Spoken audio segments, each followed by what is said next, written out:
Durante anos, nem os benfiquistas, nem os portugueses amantes do desporto em geral quiseram rever esta imagem. Van Breukelen, guarda-redes do PSV, a defender o penalti de Veloso. Lamentavam o azar. Sonhavam que o jogador voltava a partir para a bola e desta vez não falhava. Hoje, com as feridas saradas, podemos voltar a olhar aquele instante decisivo com orgulho, com a maturidade de quem sabe que a sorte tem sempre uma palavra a dizer na hora da vitória ou da derrota. De quem recorda que muitas outras vezes o mesmo infortúnio bateu às portas dos maiores, com a consciência de que aquele remate frustrado em nada beliscou a classe de uma equipa que naquele dia juntou ao título de bicampeã europeia a quarta faixa de vice-campeã. Esta é a Taça dos Campeões 1987-88, uma saga de talento, mérito e algum azar.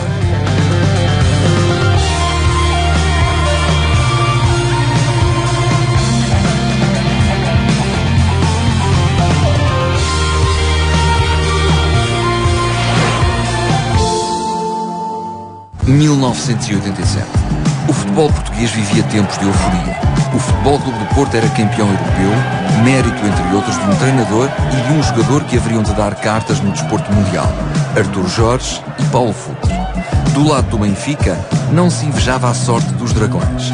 A época 86-87 fora inteiramente dominada a nível interno pelos encarnados, com vitória dupla no campeonato e na taça.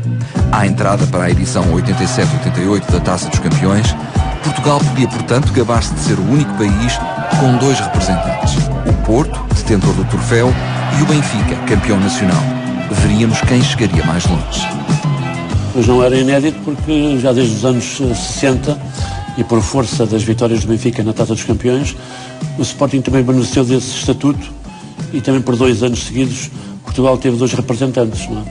Com o Benfica sempre a fazer boa figura e o Sporting nem tanto, mas como digo, 87-88 resumiu-se apenas a uma reedição dessa situação.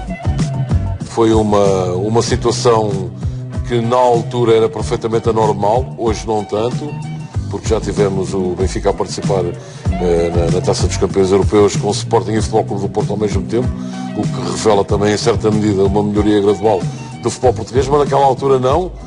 E o Benfica,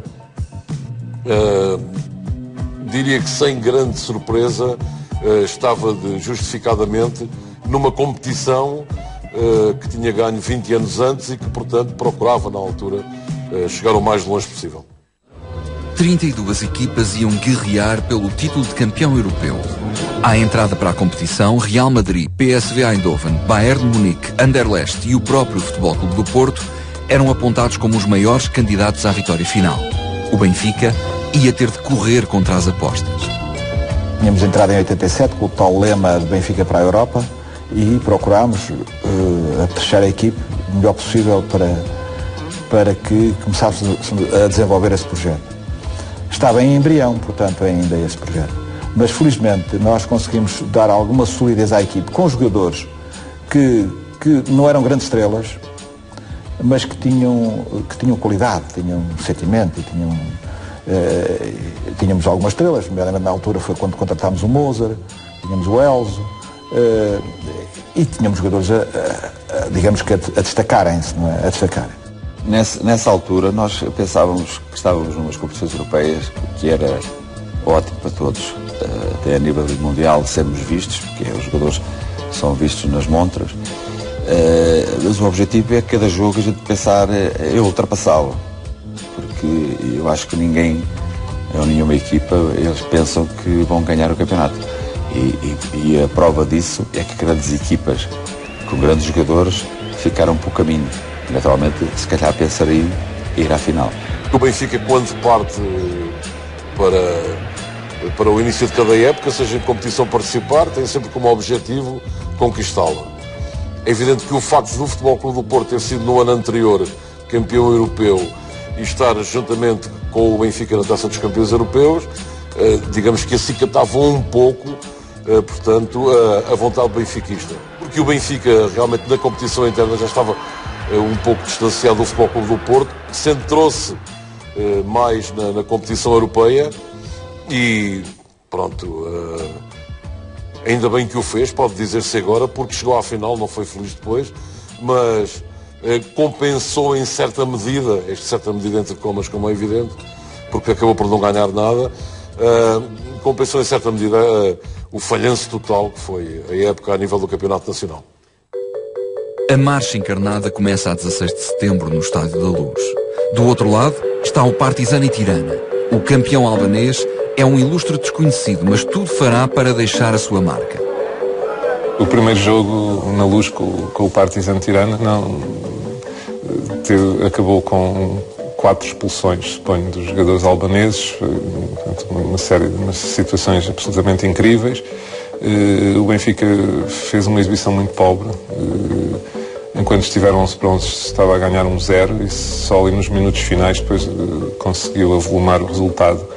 Mas numa altura em que as equipas albanesas não eram completamente da terceira ou quarta divisão europeia. Não é que hoje sejam muito mais fortes, mas na altura o desequilíbrio era mais vincado. Sei que nem foi o jogo, não foi fácil, a equipa era fraca, mas quando há sempre no pensamento que o adversário é mais fraco ou está num país onde o campeonato é fraco, normalmente cria sempre mais dificuldades, porque no seu consciente a gente não sente que ali há perigo, e quando às vezes há. Um autogol, 4 expulsões, mau comportamento dos atletas. O Partizani veio à Luz disposto a tudo, exceto jogar futebol. Mas o Benfica resolve o combate por nocaute. Um gol de Moser e 2 de Rui Águas nos últimos 10 minutos de jogo sentenciam a eliminatória. A desvantagem de 4-0 já deixava os albaneses sem ilusões para a segunda mão, mas a UEFA corta o mal pela raiz. Como castigo pela péssima conduta, o Partizani é imediatamente eliminado, sem direito a segundo jogo. Primeiro obstáculo ultrapassado, o Benfica segue em frente esperando que o próximo adversário seja gente de boas maneiras. Não houve segunda mão porque a equipa albanesa foi castigada depois na sequência dos atos de indisciplina dos seus jogadores e de todo o staff, depois da forma como saíram do campo.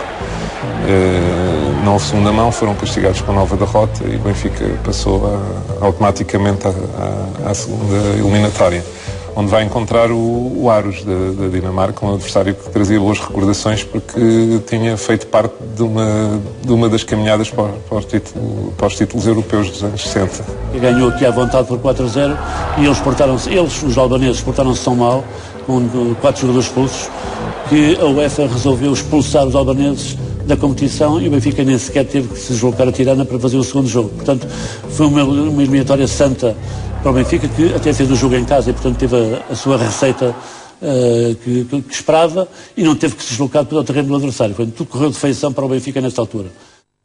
O Benfica versão 87-88 já não contava com os serviços de John Mortimer. O técnico que guiara o clube à conquista da dobradinha na temporada transata partiu incompatibilizado com a direção presidida por João Santos. O homem do leme era agora Ebba Skovdal, um dinamarquês que vai perder rapidamente o apoio da massa adepta. O Benfica tentou renovar, tentou revolucionar as coisas e não será dado muito bem, porque o treinador escolhido foi o dinamarquês Ebba Skovdal, que não deixou saudades, na altura não se sabia, mas a verdade é que não era propriamente um dos monstros sagrados a nível europeu. No defesa, o Benfica ainda ganhou um torneio em Espanha, que era sempre importante, mas no campeonato revelou-se um flop de todo o tamanho, porque nas primeiras 4 jornadas o Benfica perdeu logo por 2 vezes, embora uma delas no Jamor, a fazer de Estádio da Luz, já que o terreno do Benfica estava interditado, e perdeu por 1-0 com o Setúbal. Depois, na 4ª ronda, perdeu também com o Marítimo, também por igual resultado. E à 7ª jornada, também uma derrota em Chaves, arrumou praticamente o Benfica na corrida pelo título. Agora, o que se passou com o Skovdal é que, claro que ele não tinha as qualidades do Eriksson, é verdade, mas também o Benfica já não tinha os jogadores que o Eriksson tinha. E daí a equipa não ter rendido, mas foi um treinador que trouxe, ou queria trazer novamente ao Benfica, o bem-estar dos jogadores também, a liberdade para os jogadores extravasarem as qualidades nos jogos e via-se através dos treinos, a alegria, mas as coisas não lhe correram bem, talvez porque ele não tivesse grandes qualidades, mas principalmente, penso eu, porque a equipa também já não tinha os mesmos jogadores. Não se concretizam as promessas da pré-época quando o Benfica conquista o prestigiado torneio 3 Herrera. Nas 7 primeiras jornadas do campeonato, os encarnados acumulam 3 derrotas e o empate, e veem já o caldo do título entornar-se para os lados do Porto. Na minha opinião, e aquilo que eu sentia sempre, os jogos mais difíceis, ou que me criava mais ansiedade, em que eu me concentrava mais, era sempre contra o Porto. Não me pergunto porquê, mas por exemplo, quando jogava o Sporting, ou tipo qualquer, não, mas contra o Porto eu sentia um formigueiro e uma vontade enorme de ganhar. Não é que eu tenha alguma coisa contra eles, mas também eu acho que isso tem a ver porque era o adversário mais forte que os outros, né? E então sabermos ia melhor ganhar ao Porto, porque ganhando ao Porto o campeonato praticamente estava decidido, né? Porque era assim mesmo. Na segunda eliminatória da Taça dos Campeões Europeus, o sorteio determina o reencontro do Benfica com o Aros, obstáculo ultrapassado na saudosa campanha de 60-61. Os encarnados vão à Dinamarca e voltam de lá com um precioso empate a 0. O Benfica, portanto, estava ainda na fase do... O treinador era o Skovdal, não estava a jogar bem nessa altura. Mas o Aros, portanto, era uma equipa acessível e o Benfica acabou por ganhar em casa 1-0, empatar fora e passou a eliminatória sem problemas. Na Luz, um gol de Nunes faz a diferença num jogo difícil. Skovdal ainda não o sabia, mas aquela vitória por 1-0 sobre os compatriotas será o seu último dia na Taça dos Campeões 87-88. Poucas semanas depois, um empate caseiro com o Farense na 12ª jornada do campeonato dita o despedimento do técnico. Tony é chamado pela primeira vez ao lugar de treinador principal do Benfica. E em determinada altura, por resultados, tivemos de chegar à conclusão que tínhamos que substituir o treinador. E como tínhamos o Tony internamente, que tinha grande capacidade e era um estudioso do futebol e um amigo dos jogadores com os quais ainda tinha jogado, em relação a alguns deles, entendemos que devíamos dar a oportunidade ao Tony. E assim foi. Demos a oportunidade ao Tony e criámos uma equipe de apoio muito boa, com o João Ferreira e o Jorge Castelo, e realmente para o apoiar, e realmente conseguimos ultrapassar essa situação e irmos ainda à final da Taça dos Campeões Europeus deste ano. Nessa fase, acho que tanto o grupo de trabalho como o Tony, o Josualdo, o próprio Eusébio, que estava no grupo também, tiveram grande influência, acreditaram e conseguiram, e bem, foi pena, depois na final termos perdido, mas de qualquer maneira penso que foi uma fase da carreira de Benfica fantástica, porque chegámos a uma final de uma competição europeia com grandes clubes, sem dúvida nenhuma. Tony tinha em mãos uma tarefa espinhosa. Era preciso recuperar uma equipa abalada pelos maus resultados no campeonato e fazer renascer o orgulho encarnado numa carreira condigna na Taça dos Campeões.